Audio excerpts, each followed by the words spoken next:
What's up, everyone? John Rettinger from Techno Buffalo here with an unboxing of one of the hottest phones of the year. This is the Samsung Galaxy S3. Announced just a few months ago. I had a chance to play with it at CTIA 2012 and came away really impressed. I'm excited to use it as my daily driver and open up this box. It's international version, meaning it's got a quad-core Exynos processor in here. No support for LTE, but it does have HSPA+.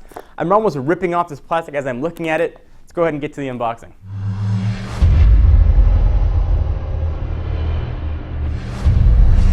Alright, so here we've got the international version of the Samsung Galaxy S3 in a plain white box, nothing really on the side. On the back, this is where all the specs are going to live, 16GB version. We'll run through all this stuff a little bit later. Super AMOLED screen, Android, of course, it's writing ice cream sandwich, 802.11a, B, G, and N for Wi-Fi and all the rest of that goodness that we've got in here. But enough of talking about the box. Let's go ahead and dig in. Thanks to our folks and our friends at Every Electronics for sending this to us. Go ahead and rip the plastic open. Boom, throw it off to the side. Let's see what we got in the box. We've got a sticker. We'll rip that sucker off. Should have two stickers actually. One on the top, one on the bottom. All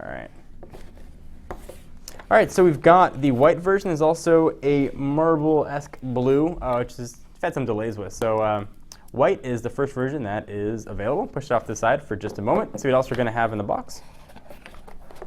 We've got books. I'm going to massacre my Spanish trying to pronounce that, but we have that in there. We've got a micro USB charging and sync cable. We've got some ear gels for presumably headphones that are in here. We've got a international power adapter because it says an international device.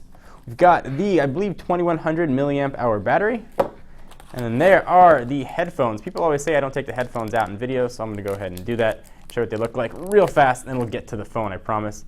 So headphones, ear gels, the volume up and down, accept calls, and the microphone built in. But that is not what you are here to see. What you're here to see is the phone. This is the Samsung Galaxy S3. Take a quick look around it, and I'll pop in the battery, and we'll run through the specs. But let me go ahead and rip off this plastic in a satisfying whoosh. Boom. Wasn't as satisfying as I was hoping it was going to be. We've got a couple more pieces to peel off on this gorgeous HD Super AMOLED screen. Boom. Samsung Galaxy S3 inspired by nature. Let's go ahead and pop off the back and put in the battery. And I'll run through all the specs once it's powering up. All right, so we're going to go ahead and pop the 2100 milliamp hour battery in, and we'll get this party rocking and rolling. There we go. Micro SD card's going to live there. SIM card lives right there. Plastic back goes right on here.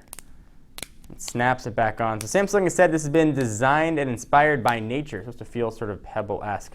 We'll use that for a little while and be sure. All right, so we'll let it boot up, and I'll go ahead and run through the specs of this guy. Different versions for all parts of the world here. All U.S. carriers, with the exception of AT&T actually, have announced this for some time of June availability. Presumably, though, we'll see AT&T make their announcement soon. Pricing is going to vary somewhere from $200 to $250. This is the international version, which you can pick up for about $700, and there are some differences here. I'll talk about it later.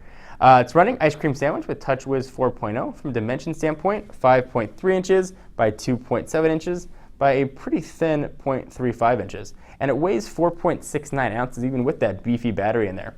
It's got a 4.8 inch that's measured diagonally, Super AMOLED screen with the resolution of 1280 by 720 with Corning Gorilla Glass 2 on it. Had a chance to demonstrate Gorilla Glass 2 while we were at CES. Came away really impressed. This thing can handle a tremendous amount of pressure. I'm not saying don't throw it out of a two-story house, but if you did say throw it out the window of a two-story house, it actually might be okay. That 2100 milliamp hour battery that we talked about is going to be good for 11 hours of talk time. Now here's where things get a little bit different. The international version has a quad-core Exynos processor, 1.4 gigahertz on each core. That's the 4212 if you're keeping track at home. It's a Cortex A9. If you're going to be in the U.S., it's going to be a 1.5 gigahertz dual-core Snapdragon chip, similar to the HTC One X. As I mentioned, this is international, so we've got quad-core in here, but we're not going to have support for LTE. Unfortunately, we are stuck with HSPA+, but quad-core for HSPA+ seems to be a pretty decent trade-off. See if I can find English somewhere here. Latvia, Irish, Icelandic, English, United States. There we go. I'll go ahead and hit start and run through the rest of the specs. RAM, things can get a little bit different as well. The U.S., Canadian, Japanese versions are going to have 2 gigs of RAM. This one has 1 gig of RAM, available in 16, 32, or 64, but expandable with micro SD. This is a 16 gigabyte version. Camera, 8 megapixel camera on the back with 1080p recording. Can shoot at 30 frames per second. It's got face, smile detection, image stabilization, and of course that very, very, very quick, almost zero shutter lag that we've seen on other ice cream sandwich devices. 1.9 megapixel camera on the front. It can also shoot 720p video at 30 frames per second. Bluetooth 4.0. The US version will support LTE, but not have a quad-core processor similar to the HTC One X. All right, so let me go ahead and set this guy up for Wi-Fi and come back to take a quick look at the phone itself. All right, so we've got this guy all booted up, and I am expecting this to be an absolute speed demon. When I used it at CTI, one of the first things that I noticed as I swiped my finger across it, it felt very smooth. Even at the edges, it felt very smooth. You don't really feel that sharp drop-off. Just a very subtle thing that I was immediately aware of while using the Galaxy S3. So first blush, the screen is obviously gorgeous. Samsung is really known for their beautiful screens. What I'm not seeing, and I'm really happy to not see that, is any sort of blue hue on this guy. With previous AMOLED screens, it's been sort of a bluish, sometimes green look to it. But when you look at the white spots here, it looks pretty true to white. So a quick tour of the phone. You've got one big home button in the middle, which if you go ahead and hold that button down, will open up multitasking. You can go ahead and pick which application you want to run to, or if you want to close it, and swipe it right off the screen. If you double tap it, you're going to get Samsung's answer to Siri, what they're calling S-Voice, but for some reason, ours is in Spanish. We'll do a test of this, though, on an upcoming video.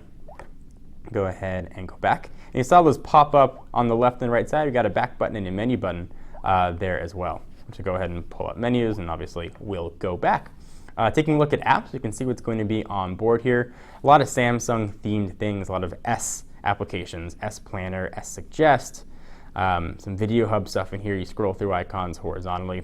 Dropbox, actually they give you 50 gigs of Dropbox storage, which is pretty nice. Continuing to see what else they've got in here. This is an ice cream sandwich device, so widgets are accessed from the top right there, telling you can hold a widget and move it to your home screen. And you can see some of the stuff that Samsung has done here. They've done quite a bit before we even get to the sort of Google sanctioned ones, which we're at right now. So a lot of widget choices. We'll go back. Let's go to a blank part of the screen, and you can tap and hold and see what pops up there. Add to home screen, lock screen, or home and lock screen. So you can see how that behaves. Pulling down from the top gives you one of the things that I love about Samsung devices, these sort of shortcuts here at the top. So Wi-Fi, sound, rotation. I'd love to be able to switch profiles right there. You can actually scroll now. You can see mobile data, Bluetooth, driving mode, or sync. On the left-hand side of the device, we've got a volume rocker up and down. On the right-hand side, power and lock button. You've got your front-facing camera and sensors. There's where the speaker is going to live. On the top, 3.5 millimeter headset jack and noise-canceling microphone. On the bottom, that's where your charging and syncing port's going to be. Noise-canceling mic there as well. And of course, you got that plastic back. There's a camera, speaker, and LED flash. And speaking of camera, let's go ahead and see how quickly that camera launches. This is the first time ever opening it up. So hold an icon. Let's go ahead and go back. Let's close it. I can launch multitasking here, or at least try to. There we go. Let's close camera. So now it's been opened at least once, and let's see how quickly it opens. All right, tap and hold, then drag. Let's not show that again. I want to see how quick it goes without having a warning pop up. So we'll close it, hold this down, close camera. There we go. And go back home. Let's go ahead and launch the camera again. So it launches pretty quickly. Let's go ahead and take a picture of something. Let's say we want to take a picture of this box. Pretty quick. Some other settings here. You've got things, for instance, one of my favorite things about ice cream sandwich, you have a burst mode, so you can shoot very, very quick pictures. You can choose resolution, white balance, ISO, metering, anti-shake, image quality, GPS tag, and all kinds of other stuff in here. Some things that we'll talk about in the review as well that I wasn't able to show in the unboxing. You can actually track your eyes to tell you whether or not it should turn the screen off. It's got face detecting and all kinds of other detecting sort of features on here. So certainly I'll make sure to show that to you guys in the full review. Anyway, guys, I'm John Ranger from Techno Buffalo. This has been a quick unboxing of the Samsung Galaxy S3. But before I go, Let me show you a real quick size comparison with some other devices. So here is the iPhone 4S. Quite a bit difference between a 3.5 and a 4.8 inch screen. Oh, they do look like distant cousins here, both clad in white. There is the side shot of these two guys. You can certainly see how big difference this is, but also how thin the Galaxy S3 is. Let's bring in its Samsung brethren. This is the Samsung-made Galaxy Nexus. Go ahead and flip that the right way. See the size there as well. A little bit thinner, but very similar in stature and profile. And its great big brother, the Galaxy Note. You can see what these two look like on top of each other and side by side. I can do a little fan there to see each. So I'm John Redinger from Techno Buffalo. This has been an unboxing and first look at the Samsung Galaxy S3. See you guys next video. Bye-bye.